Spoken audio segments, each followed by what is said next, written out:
Can you even imagine what the media reaction would be if J.D. Vance showed up to give a speech and just started talking in whatever fake accent matched the audience? I mean, they would never, ever stop talking about it. I mean, the guy would be mocked forever. But when Kamala Harris does it, not only does she get to use fake accents, but she makes black rappers literally twerk for the crowd at a political speech because Atlanta, I guess. I mean, that's just what frauds do when they go visit Atlanta. But that's normal, apparently. But the guys that call them out on it, those are apparently the weirdos. And I'm going to show you exactly why the left fears J.D. Vance. I'm going to show you, honestly, just how sharp this dude is and how focused he is.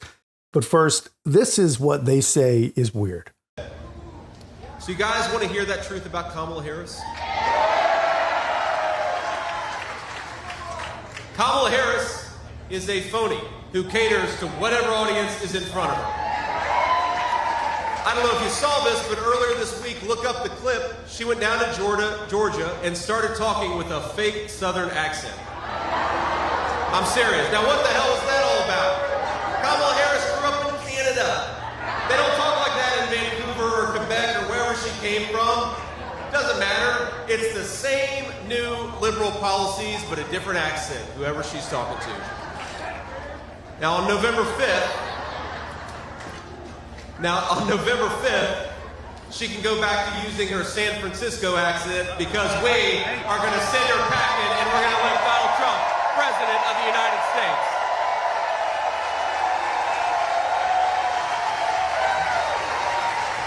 That's exactly the way I think people need to see her. I mean, no matter what color you think she is, no matter what accent you think you hear her using, the truth is what she is and all she is a radical, dangerous California liberal. And that is the easiest, most accurate way to define her. But of course, if you do try to define her, you're a racist or a misogynist or every isterism, right? I mean, you can call Trump a fascist, a MAGA cult leader, a danger to democracy, whatever you want. That's totally fair game. But we really are getting to the point with the mainstream media that they don't even want people in the club saying Kamala Harris's name. But they have a real messaging problem. And you know you have a messaging problem when you bring Brian Stelter back into the fold. I mean, just watch this insanity. And please pay very, very close attention to Scott Jennings' facial expressions. And he is defining her. He's saying she's the other, she's exotic, she's a foreigner, she's not like you, she's not a real American. That's what he just said to millions of people today. He is defining her. This was intentional. I didn't hear him say she wasn't a real American. Come on, Scott.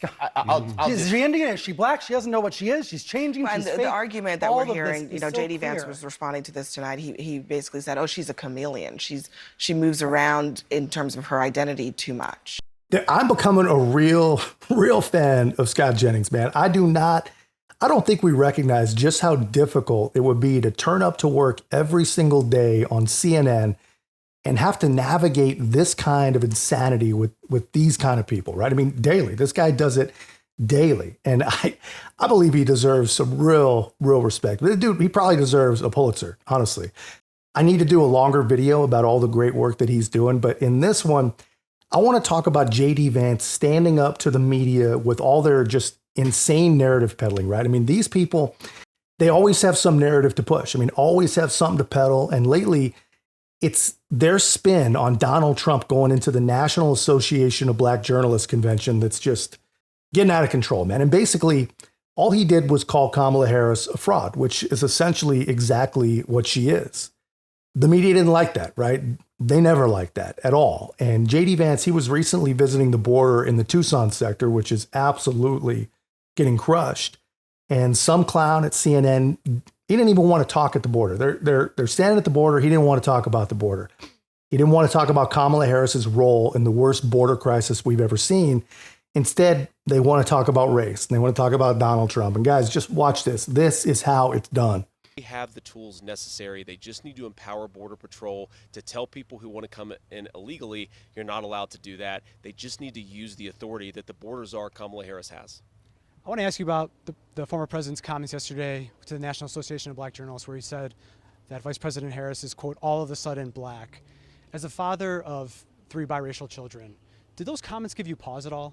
They don't give me pause at all. Look, all he said is that Kamala Harris is a chameleon. She goes to Georgia 2 days ago. She was raised in Canada. She puts on a fake Southern accent. She is everything to everybody, and she pretends to be somebody different depending on which audience she's in front of. I think it's totally reasonable for the president to call that out, and that's all he did. I mean, look, she's running as a tough-on-crime prosecutor, even though she implemented open border policies. She's saying that she wants to support the police, yet she wanted to defund the police just 3 years ago. It's totally reasonable to call out the fact that she pretends to be somebody different depending on the audience she's talking to. You used that word chameleon yesterday as well. You're someone who was an unabashed critic of the former president previously. Now you're his running mate. You're someone who have text messages out there now that say, "I hate the police." Now yesterday you said, "I back the blue." By your own standard, are you a chameleon? Look, I criticized Donald Trump 10 years ago, and we've talked about it, and I've made a good argument to the American people about why I think he was a great president and why I think he deserves re-election. That's different than going to Georgia 2 days ago and putting on a fake Southern accent when you were raised in Canada. So I think it's totally reasonable to change your mind. Has Kamala Harris stood for a tough debate with you and explained why she wanted to ban fracking and now she doesn't, or why she wanted to defund the police and now she doesn't, or why she wanted to open the border but now she doesn't? It's reasonable to change your mind. It's not reasonable to run and hide from the media and not answer the American people's questions. I mean, that is absolutely spot on, man. You couldn't take your time and have written a better answer to that question. I mean, most of the time a politician, they sort of ignore whatever the media is asking just to get out whatever talking points they're trying to get out. JD Vance does a great job here, man. He actually answers the question, and he explains that it's perfectly reasonable to change your mind over the course of a decade.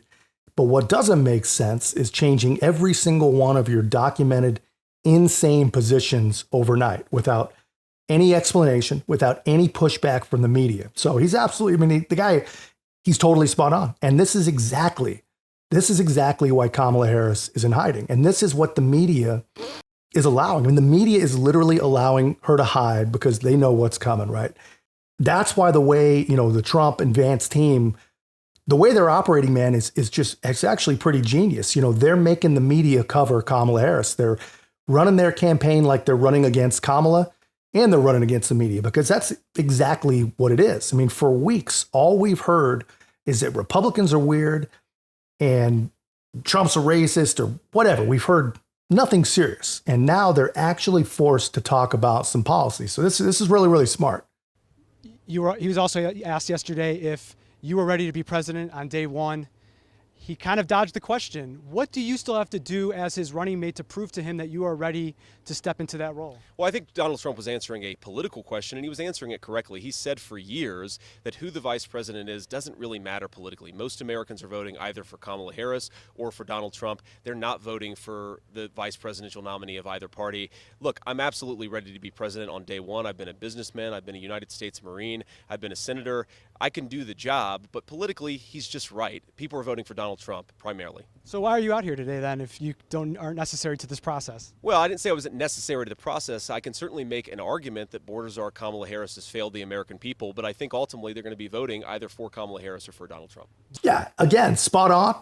Again, on the offense, you got to be on offense. And again, just perfectly answered question, man. I mean, just put yourself in the shoes of the average CNN victim seeing this. I mean, they've been told that just JD Vance is just some sort of dystopian weirdo, right? All the guy is some kind of weirdo, right? They've been told that Trump already doesn't like him and that they already regret their choice. And all these things are just completely lazy, completely fabricated. But I mean, can you imagine what it must be like to see an exchange like this if those are your expectations, that this is just some weird, unserious guy that nobody likes? I mean, honestly, it's got to be confusing. And this, honestly, I think this is the kind of stuff that might actually shake some of these people awake, right? But this is great to see, man. These guys are running the plays that they have to run in order to even get a policy discussion heard by the voters. I mean, if they could, the media would literally allow Kamala Harris to just hide in her cave and accomplish nothing aside from not being Trump all the way until November. But something tells me that they're not going to be able to get away with that with these kind of guys. But anyway, that's just my take, man. Let me know your thoughts in the comments. If you haven't already, be a part of our growth. Make sure to like, comment, subscribe. Most importantly, share the channel. I'll see you in the next one.